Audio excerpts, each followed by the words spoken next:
as is often the case, later start than I wanted. Loading up took forever.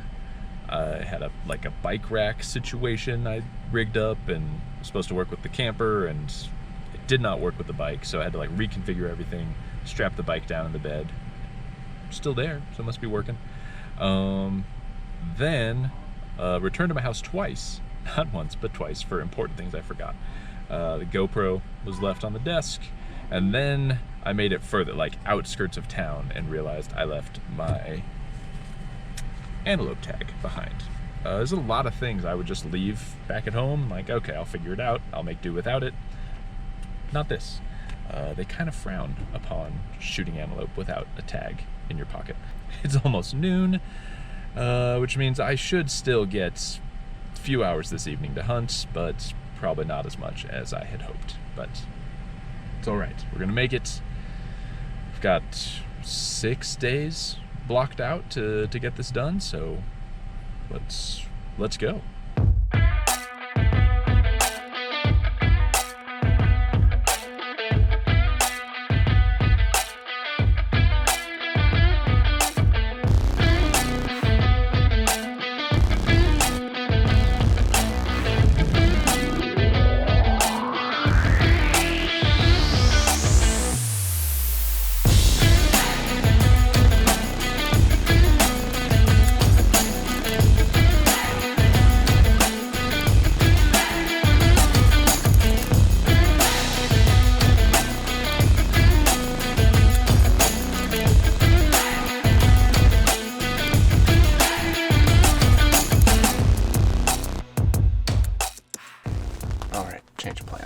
That storm is getting bigger and bigger.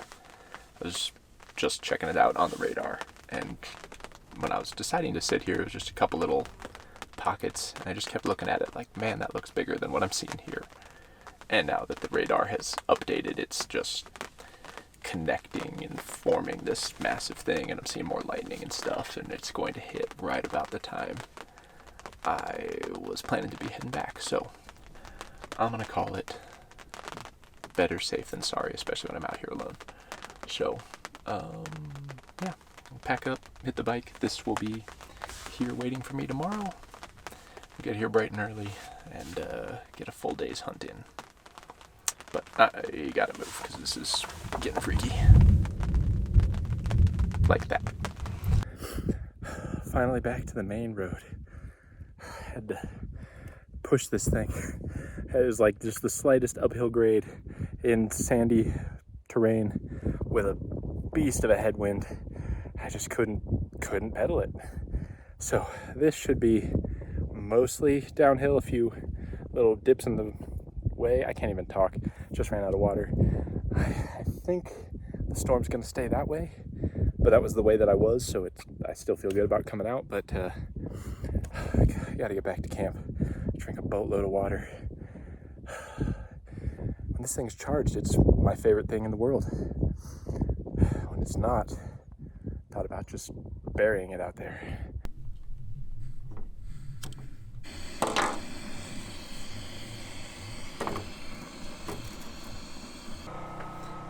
Good morning. Where do I begin? So after making it back last night, just cramping, beat, it was a miserable trip back. Had a storm roll in not long after I got back to camp. I had enough time to make dinner, drink a ton of fluids, but found myself trapped in the truck before it was fully dark out. And I also had to stop charging my bike because I didn't want to just leave the bike and the generator sitting out in the rain. So shut that all down, tarped it all up, and figured, okay, at some point the rain will stop. I'll wake up in the middle of the night, fire it back up. So about 11:30, that's what I did. Woke up, rain had stopped, turned on the generator, plugged in the bike, and I have learned it takes a full 6 hours to recharge that battery from dead, which is a bit longer than I expected, but that's all right. It just turned green, just hit fully charged. You can hear the generator still running, because I also have my phone charging over there right now. And, why not just make sure the battery's good and topped off? But that's not the end of it, because when I went and set everything up in the middle of the night, discovered that the front tire is flat. So, we're going to see if we can figure out how to use the patch kit that came in the, like, emergency tool kit that I bought and strapped to the thing. Because if that tire can't be fixed to hold air, this is gonna change some stuff. My blind is 9 to 10 miles that way, down some roads that I am not taking this truck on. Not just because it's new, but like they are flooded out, washed out. Like I can hop off the bike and push it around and get my feet wet, and that's okay. I can't afford to get stuck out here. So, if the bike isn't working, we'll revisit that. But for now, we're just going to plan on effectively patching the tire and getting to move on a little later than I wanted to.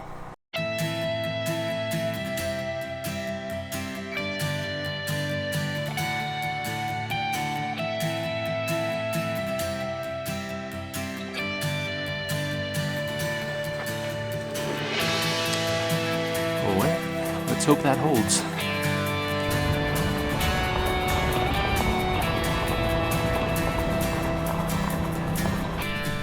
Obviously, this is what you want to see when you roll up to your blind. What amazes me is that my little chair, bottles, even the bag for this thing are all still here.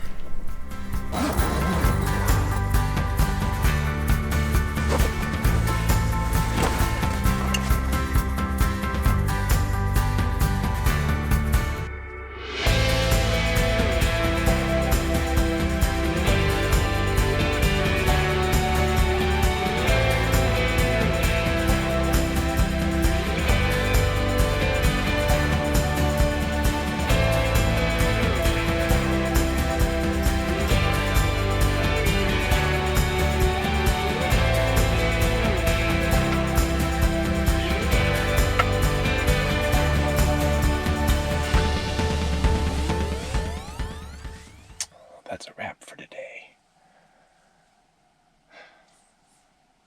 Not a bad day, but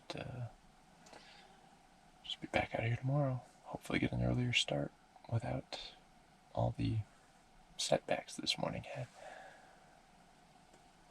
Well, it's got to connect. It's just a timing game at this point.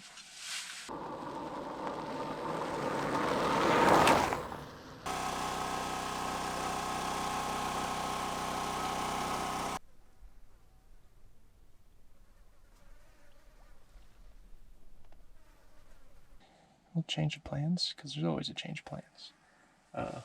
The only other hunter in here with that tag just tagged out this morning at basically just the next tank over. And I guess he missed another one there last night, and passed on a smaller one there, like just tons of activity there. And because Seth is the son of the guy with the tag, just been a great guy, super helpful. Said they're not getting out of here till tomorrow, and invited me to just head over there and sit in their blind. Why would I pass that up if there seems to be so much activity over there? So I'm going to pack up my stuff, hop on the bike, head over to that tank and sit there.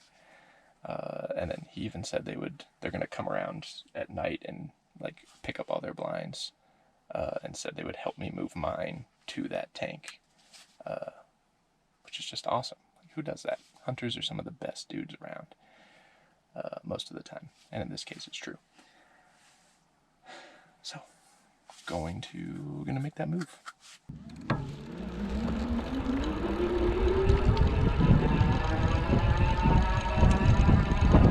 Alright, I'm sitting in Seth's blind. It's much swankier than the one I was in, but this is absolutely the trough that I saw when I was scouting. The buck that I spooked and he ran out this way got a drink from this tank. So this is the tank I was going to put a blind at anyway. So I can't say it enough. What a great couple guys these guys are. Just being so generous and helpful. There's some real camaraderie, which I guess when there's 2 tags and a bunch of antelope running around, feels a lot like less competitive. Like we're just able to stay out of each other's way. Like it feels like this is how it should work on public land, where you just respectfully first come first serve and just help each other out. I did have an experience that I haven't had since, I don't know, it's probably 10 years old, which is full on biffing it off my bike. I've had a couple close calls so far, and then just tire got locked up in a groove and I just ate like face, chest. The bow was on my back, so it seems fine. This is why I put my camera in a padded bag on the back of the bike. It seems to be working fine.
First shot was money. He was quartering two a little bit. Oh, but I think it went in right where I wanted it to. And I mean, must have. I don't know which side of his shoulder it ended up hitting, but it definitely, his one leg is just done for. And then he kind of limped up to the top. I thought he was just gonna drop, and the longer he took, I ranged him at 94. So I opened up this window, rolled tape. It sounded like that second shot totally missed him, which at 94 yards with this much adrenaline, I would have been surprised if it hit him, but might as well take a shot, right? And then he skedaddled on a little ways more. I don't know how much time to give him.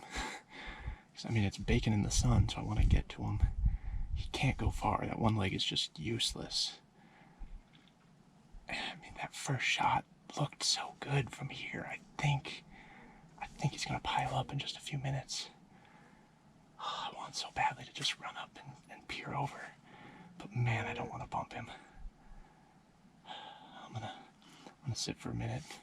Well, see if I can watch the footage, see if I see anything.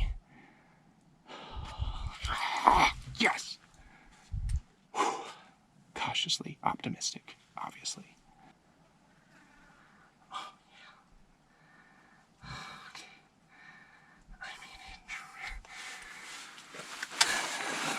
Alright, I just watched the footage. I mean, it hammers him. It may have blown through that front shoulder, which is a little forward of where I was aiming, but okay, the arrow disappears. I don't know if it's a clean pass through. Maybe that's a good first step. I'm gonna collect myself. I just texted my wife. I get to get out of this stupid blind. I'm gonna walk over there, see if I can find my arrow, because I'm still out of sight of him. And that'll give some more information. It's often said that bow hunting is the highest of highs and the lowest of lows, and that those can change in an instant. This was one of those sudden changes.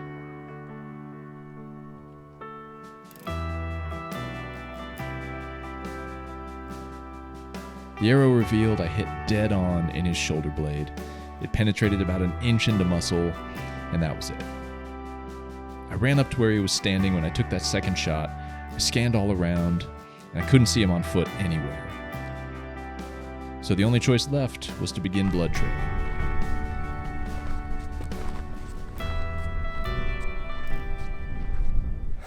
Okay, so I just found my arrow. It looks like it passed clean through him.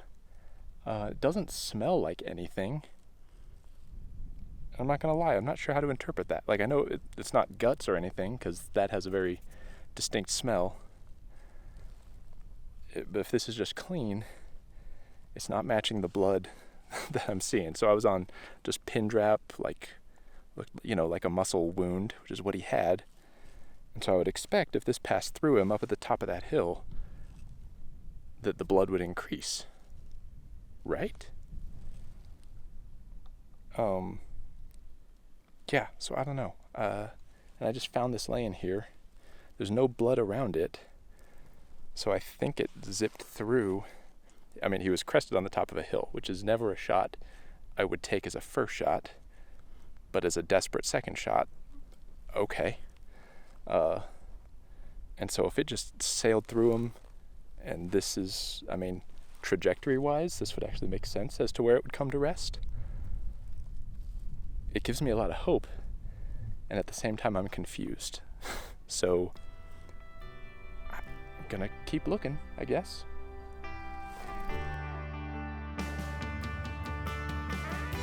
I found a couple more spots of good blood, but it was mostly pin drops.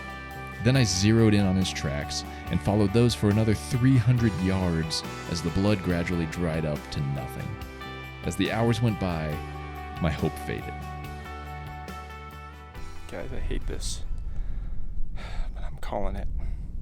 It's been 5.5 hours. The last good blood I saw was over 300 yards away. The last pin drop was 60 yards. And I'm here at the very last track I can find. And I've followed his tracks for 300 yards. And they've completely vanished. I've been here trying every direction from this last track, and it's just nothing. And so I've since, I went the course he was on. I've gridded this entire area, glassed into every nook and cranny, glassed clear across the landscape, figuring an antelope walking on 3 legs would be pretty noticeable. He's just gone. So I'm having no idea where that second arrow hit, but I know it hit him. I don't know if he's going to live to fight another day or if he's coyote food. My tag's notched, and I'm going to go pack up and get out of here. Would have loved to lay my hands on him. The meat's certainly bad by now. Hold. Just some red bases to some plant life. Got my hopes up. Yeah, this sucks. I know the meat would have been bad. Still would have liked to find him.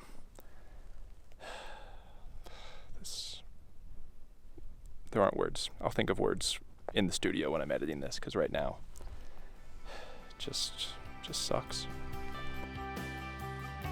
In retrospect, I'd still say sucks just about covers it. If you play this game long enough, this will eventually happen. This is the second animal I've ever lost, and it never gets any easier. Although, I don't think it's supposed to. Hunters truly love the animals we pursue, And none of us release an arrow or fire a bullet without feeling the weight of that decision. And while the pain of losing an animal makes you feel sick and makes you want to hang up the bow for a while, it also fuels a desire to get back out there, to do better next time, and to remind yourself that this is just part of the process, but it's far from the end of the journey.